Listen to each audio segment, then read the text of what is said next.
खबर सीरिया की, जहां अमेरिकी सेना पर आतंकवादी हमला किया गया और 2 अमेरिकी सैनिकों समेत 3 लोगों को अपनी जान गंवानी पड़ी।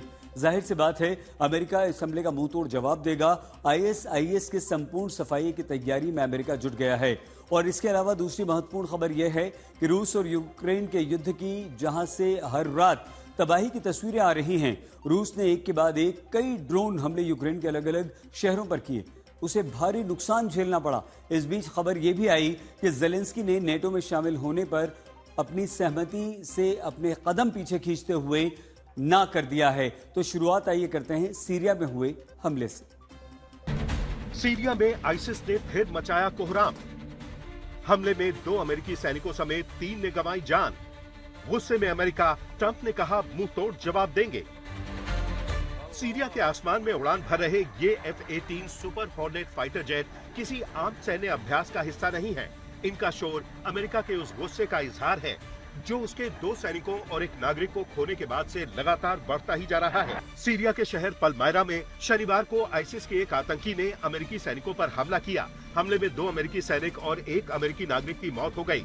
इस हमले में 3 अमेरिकी सैनिक घायल भी हो गए।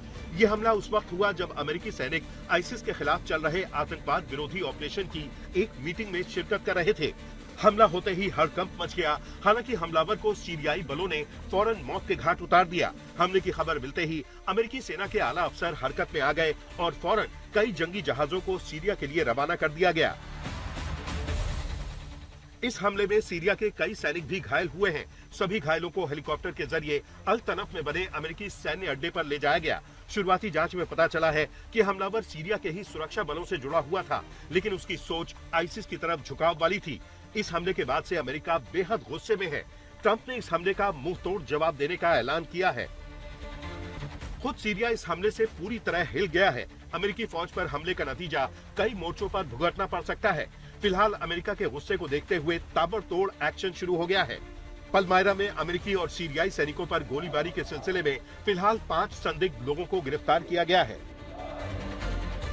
यह हमला सीरिया और अमेरिका के बीच हुए उस समझौते के ठीक 1 महीने बाद हुआ।